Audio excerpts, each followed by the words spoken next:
My life imploded, from corporate success to cell block H. There, a whispered command. And a worn Bible didn't just offer hope. They unlocked terrifying, technicolor visions of humanity's true, devastating fate.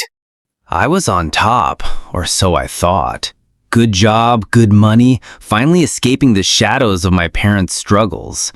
But late at night, walking those lonely streets, I'd stare up at the sky and just scream inside. Is this it, God? Is this all there is? Just a rat race to a bigger house? I don't want it. I want meaning. Be careful what you wish for, right? Because just weeks after that desperate plea, my world imploded. A bad decision, a moment of weakness, and bam, everything I'd built crumbled. I lost the job, the money, the future. And then, boom, jail. Day one, I'm still reeling, thinking my life is officially over. And then this dude, Marcus, from the bunk above, slides me a worn-out Bible. Start reading, he mutters. You'll need it. That place, it was supposed to break me, but instead it cracked me open. Me, a lukewarm believer, suddenly devouring scripture. Marcus, a few other guys, we started our own little revolution in there. They called us the Beacon Pod because we just radiated something different. And then God started talking, not in a whisper, but in technicolor visions that shook my entire being. The first vision hit me like a lightning bolt. I was standing on this ancient, crumbling wall, looking out at a landscape ripped from a dream.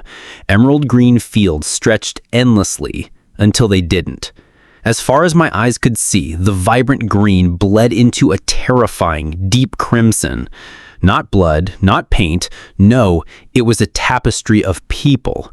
Millions, maybe billions, their bodies forming the very ground, and each one, every single soul, was entangled in cruel, jagged barbed wire.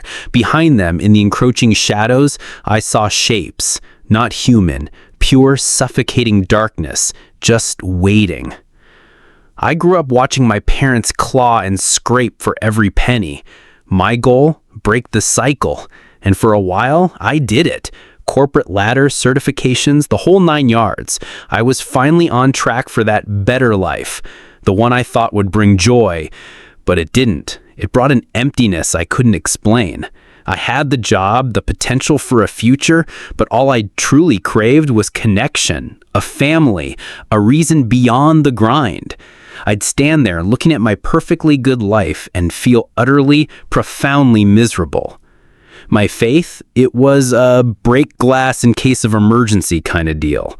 I'd pray when things got ugly, then forget about him when they were good. But this time, it was different.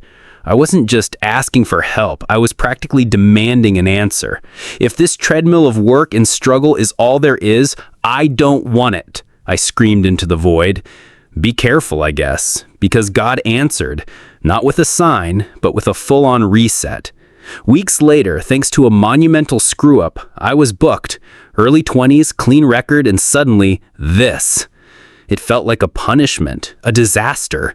But even as I hated every single second of that cold, hard reality, a tiny voice inside me knew he was right there, guiding me, teaching me, even in hell.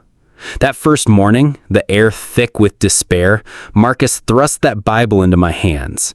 Read it, he insisted. Day one. Not a coincidence. I spent months, literally months, lost in those pages. Me, Marcus, 3 other lost souls, we became the Beacon Pod. Every day we'd huddle, whisper prayers, dig into the Word. This whole Beacon Pod thing, it wasn't just about reading. It was about seeing. And man, did God start showing off. My first real, undeniable miracle, it was small, but it hit different. This dude, Javier, walks up to me, eyes kinda hollow from the perpetual hunger. You know the drill. Leo, I see you guys, always in those books. I need you to pray for me. I'm like, for what, man? And he just lays it out. No money on my books. Family was supposed to send some, but nothing. And it's way past the cutoff. No one's putting anything on accounts now. In here, no money means no extra food, and let me tell you, you are always hungry. This was his last shot for Commissary before the next cycle. So Javier, desperate, asks again. Just pray, man. Please? I close my eyes, and boom. Clear as day, God's voice in my head. Tell him it's there. My own brain, that little devil's advocate, immediately kicks in. Nah, Leo, no way. You're tripping. It's too late. It can't be. But that other voice, the one that had been shaking my world lately, was stronger. No. I told myself, I'm saying it. So I looked at Javier, who probably thought I was insane, and I said, go check your account, man. The money's there. He looked at me like I grew a second head.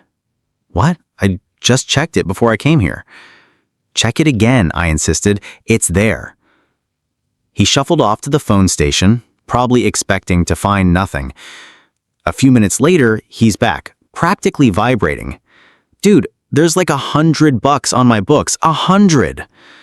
My jaw hit the floor. Praise God, I blurted. Later, Javier found out his family hadn't sent anything. Not yet. No one knew who did it. No one. Except God.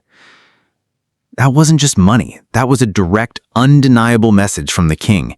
It blew my mind. We prayed together right before we both eventually got out. Seeing him walk free, fed, and buzzing with that miracle was everything. But the universe, or this place, wasn't done with its tests. 2 more things went down. First, picture this. I'm in my cell, doors open during recreation time, totally in my happy place. It was milk day, finally, and I had scored some contraband cookies off Commissary. I mean, milk and cookies in jail? That's pure luxury. I was chilling, savoring every bite.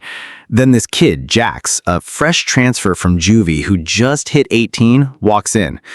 He'd been getting pumped up by some of the OG inmates, told he needed to make a name for himself, prove he was tough.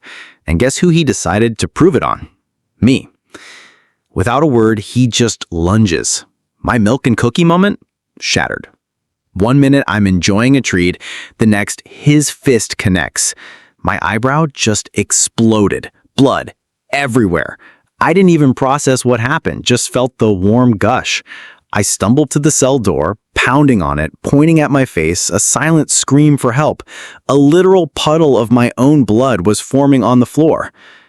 Jax, meanwhile, was yelling something from the top bunk, then came down and hit me again. Finally, officers swarmed in, dragged him off me. I was bleeding, dazed, and honestly, just heartbroken. Why? Why me? It felt so random, so unprovoked. Like 1 minute I'm seeing God's direct hand, the next I'm bleeding for no damn reason. My eyebrow was gushing, looking like a horror movie scene. But even as the nurse tried to stitch me up, I couldn't help but crack jokes. Yeah, I'm that guy. The one who laughs instead of cries, even when my face is ripped open. What else you gonna do, right? And get this, the universe, or God, has a wild sense of humor, because months later, I saw Jax again. Not in a cell, but a changed man. He came up to me, eyes clear, a piece I hadn't seen before. He told me, Leo, no matter what went down, you always stayed solid, always had that light. That's what showed me God was real. Mind blown. This kid who literally busted my face open did a complete 180. Talk about a redemption arc you can't make up. It hit me then. How you walk through hell, how you treat people even when they hurt you, that speaks volumes, louder than any sermon.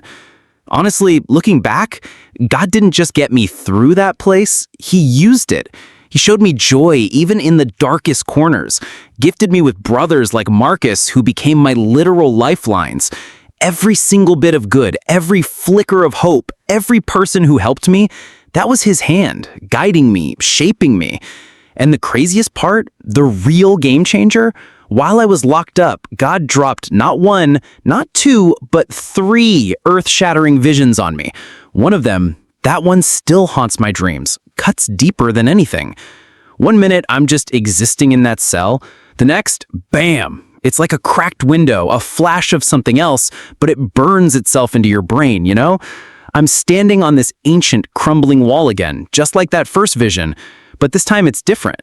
The endless, vibrant green stretched out, pristine, serene, and flanking me, rows of warriors. Not just any warriors. Their armor shimmered with a soft, ethereal pink, like polished pearl, almost translucent. They clutched massive shields, their faces grim, all of us staring out at the horizon, waiting. Then, slowly, insidiously, the green began to bleed. Not into blood, not into mud. No, it was a creeping crimson, spreading from the farthest reaches, swallowing the landscape. And as it drew closer, an echo of a sound started to build. A low, guttural wail, a symphony of despair that coiled around your gut. My vision blurred. Tears I didn't even realize were falling streamed down my face. Beside me, those armored figures, they were openly weeping too. And then I saw it. The crimson wasn't a color. It was people. Millions, billions. Their skin was gone, replaced by raw, exposed flesh, their faces contorted in silent agony, the only recognizable thing left of them. Each one, every single soul, was entangled, choked by cruel, rusted barbed wire, digging deep, leaving grotesque patterns. They weren't walking, they were crawling, clawing their way forward, like puppets on invisible strings. And behind them, pushing them forward, were these monstrous, shadowy figures, whip-like leashes emanating from their hands, connected to collars around the people's necks. Those collars, those chains, converged on something massive in the distance, a bizarre, flat, obsidian chariot, pulsing with malevolent energy. And standing on that chariot, right in the center, was him. He looked like he could be handsome, but his face was twisted into this grotesque, impossibly wide, angry smile. A smile that made your blood run cold, utterly unnatural, a parody of joy. My stomach dropped. I knew, with a certainty that shook me to my core, that was the devil, and his legion of demons relentlessly driving these tormented souls, forcing them to drag his monstrous carriage towards the final, terrifying chapter of everything. It was a glimpse of the aftermath, after the 1,000 years, after he'd been let loose again, making his final play against God. And as the vision faded, the only thing I could think, the only thought that screamed in my mind was, how can I ever tell anyone this without shattering? That vision, it wasn't just a nightmare, it was a gut punch. And all I could think, even with my soul screaming, was, if I could just reach one person, if I could save just one soul from that barbed wire agony, from that primal gut-wrenching pain, my life, everything I went through, it would all be worth it. Because hearing those distant screams, feeling that collective agony, it just shattered me. All I wanted was to help. That's it. Just help. And honestly, trying to explain that to people, it's almost impossible. I've tried talking about it even at church the other day, but how do you describe a landscape of pure human anguish driven by the literal devil without sounding like you've completely lost it? It's not easy, because I truly, deeply don't want anyone to go through that. Not one. If I could, I'd move mountains to prevent it. Here's the brutal truth, though. That vision, that's a reality for millions. And get this, I spent a decade just drifting, completely disconnected from God. But when I finally crawled back, he didn't waste a second. He started systematically, gently peeling away everything toxic in my life. He helped me recover from wounds I thought were permanent. And if there's one thing I need you to hear, it's this. It doesn't matter how far gone you think you are. It doesn't matter how messed up you think your past is. We all feel underserving because, let's be real, we are. But God, He still loves us anyway, every single time. Coming out of that place, out of jail, everything hit different. You know what blew my mind? The smell of the grass. It smelled like sugar. Seriously, I'd never noticed it before, ever. And suddenly it was everywhere. The breeze, the sun warming my face, the taste of clean water. Every single tiny mundane thing we get to experience on this earth, it's pure, unadulterated grace. It's Him, quietly, constantly whispering, I still love you. And we just take it for granted, don't we? We expect the world to just be. It's crazy how quickly we start ignoring the amazing things right in front of us, like that brand new car you're obsessed with. Eventually, it's just your car. Same with people, your family, your spouse. Remember that honeymoon phase? All that love, that connection? Then life gets busy and you just kind of forget to appreciate them. It's wild, but you don't truly know what you have until it's ripped away, until you're staring at concrete walls instead of a sunset. I remember before all this, I was working myself into the ground. 12-hour shifts, days blurring together. I'd come home totally fried and ask my mom, my wife, what was the day like? And she'd say, I rained. And I'd just think, wow, I didn't even get to see it. I was so cut off from the simplest beauty. Being locked up amplified that 1,000 times. So when I finally got out and that grass hit me with that sweet, sugary smell, it was like a lightning bolt. Everything, truly everything alive, vibrant, beautiful, it's all a reflection of Him. God's fingerprints are everywhere. And hell, that's just the total, complete absence of Him. The absence of everything good. The scariest thing for me after losing everything was realizing I never fully trusted God. And that's why I struggled for so long, because deep down, I secretly believed that if I really let Him in, He'd just strip away everything I enjoyed. I legit thought God would make my life boring. Like, okay, Leo, no more fun for you, just hymns and kale. Turns out that was the devil whispering garbage in my ear, right? This whole you gotta die to be born again thing, I imagined it as a joy-sucking black hole. But here's the wild truth. When God breathes new life into you, yeah, some old connections just evaporate. Not because you stop caring. In fact, you care more, but because they weren't building you up, you know? They were kind of holding you back. Think of it this way. People show up in your story for one of two reasons. Either they're a distraction, dragging you down, or you're there for them. Seriously, if you're begging God to remove someone from your life and they're still there, hold up. He might be using you. You could be the one shot they get at seeing genuine faith, at hearing a word of hope. You might be their only beacon pod, you know? It's tough, I won't lie, but letting God work on you, it's the best damn decision you'll ever make. Trust me on this. Case in point, my obsession with video games, poof, gone. Almost entirely. Instead, I started moving, actually living, walking, working out. And dude, my health, my blood work went from a disaster zone to normal in months. I'm not even pre-diabetic anymore, all because I let God steer. My constant prayer now is, God, mold me into the man you designed me to be, because I know I'll find genuine joy in that. He swapped endless screen time for prayer, for gratitude, for finding magic, and just waking up and saying, thank you, God, for this breath. It's not an overnight transformation, no. It's daily grind. But those little victories, those small moments of peace, they add up. And God delivers every single time. And listen, about this idea that if you go all in with God, He's gonna ship you off to some remote, dangerous jungle as a missionary? Nah, fam, that's a myth. God made you. He knows every single bite of your DNA, every single dream, every fear. He knows what makes you tick better than you do.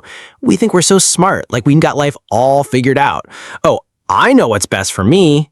Absolute garbage. We don't even know how to tie our shoe some days, let alone plan our eternal destiny. It's like that saying, right? People come into your life for a reason, a season, or a lifetime. And it's okay to let go of the season people. They taught you something or you helped them, and then it's time to turn the page. Make your peace, move on. Same with money, honestly. God blesses us with abundance, not so we can hoard it and buy another gadget, but so we can bless others. I spent most of my life broke, chasing the next paycheck, and I finally learned that lesson the hard way. Because God asks for the first fruits, the best of what you've got. Think of Cain and Abel.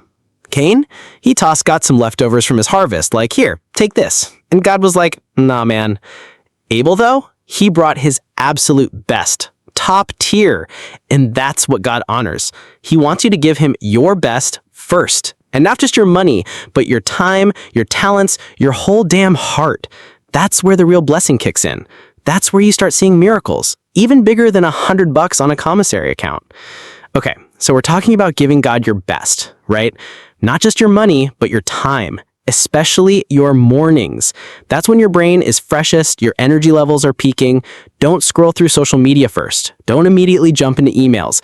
Give him that prime real estate. Even if it's just 15, 20 minutes, just connect.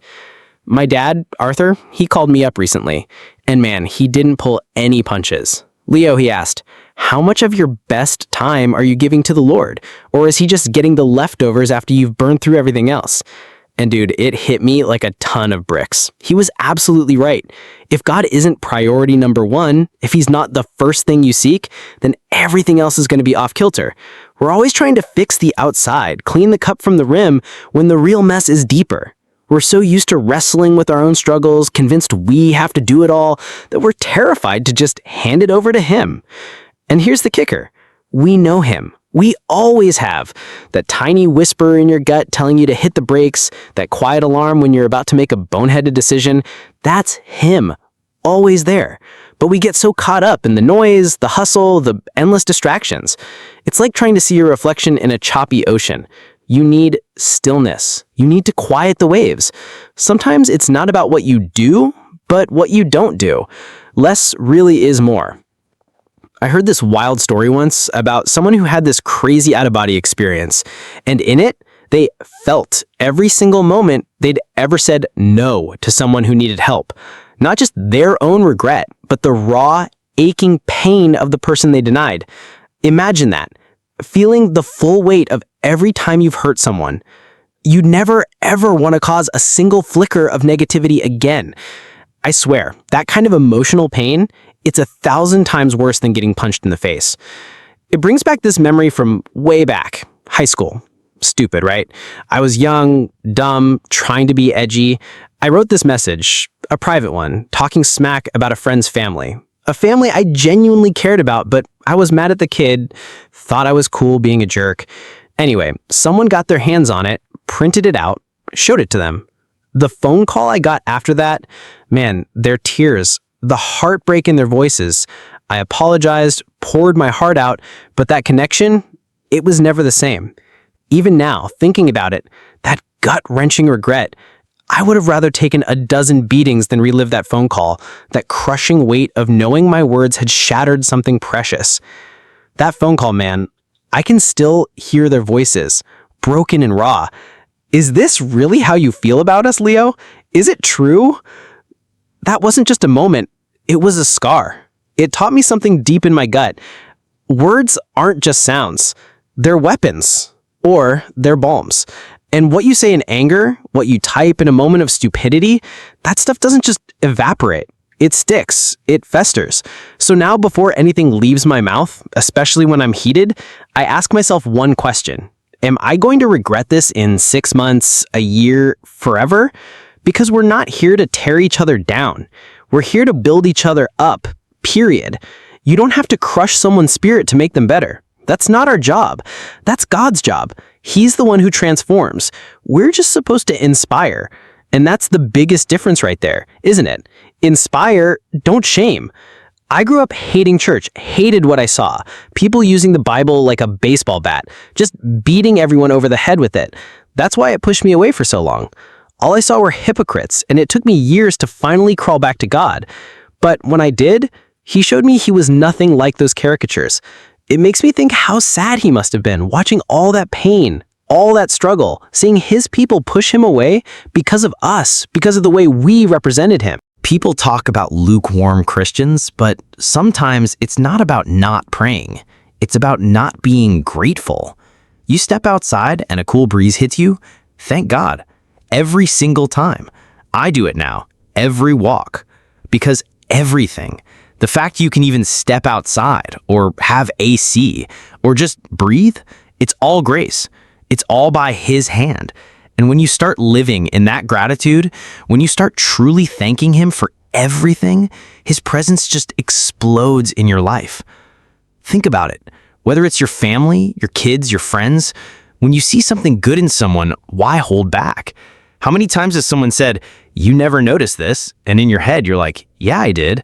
I just never said it." When you notice something amazing and you keep it to yourself, you're robbing them of encouragement they desperately need. We're so programmed to instantly point out mistakes, right? Every boss, every teacher, every parent, you did this wrong, you messed that up. We hear it all the time. But imagine if we were wired to actively hunt for the good, to lift people up instead of constantly dissecting their flaws. We all know our shortcomings. I know mine. Tell me what I'm crushing. Tell me where I'm excelling. That's how you get people to truly change. Inspire, don't shame. And this hits hard at home, literally. We're often so much kinder, so much more diplomatic with strangers than we are with our own people, our own kids. We think because they're ours, we can go harder on them. But that's exactly where we need that reminder the most. Inspire them, don't shame them. It changes everything. Man, I just checked the clock. Totally lost track of time.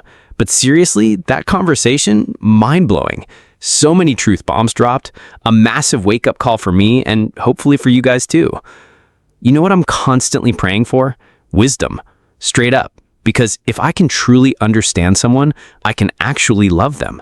And then I can show them, hey, God doesn't care about your rap sheet. He loves you anyway. That's my daily grind, especially with everything flying at me lately. Wisdom, it's not just important, it's the whole damn game. Think about it. How do you even process all the crazy coming at you? We're wired, taught, trained to spot the bad. The world screams negative, negative, negative. But here's the secret sauce. You got to actively unlearn that. You got to work with God to find the good, to see the positive. It's a battle, but it's the one worth fighting. Seriously, that insight just landed? So much gratitude for conversations that hit this deep. Life's deepest lessons often emerge when our meticulously built worlds crumble. Embrace adversity, for it's in the darkness that God can crack us open to profound meaning and divine purpose. Cultivate profound gratitude for every simple grace. They're constant whispers of His unwavering love. Prioritize God with your first fruits, your best time and heart, trusting He replaces fear with genuine joy and fulfillment. Remember the immense power of your words. Choose to inspire, not shame, uplifting others towards transformation. Seek wisdom daily to truly understand and love everyone, for God's love embraces all, regardless of their past. Share your thoughts and don't forget to follow God's voice for you for more inspiring stories.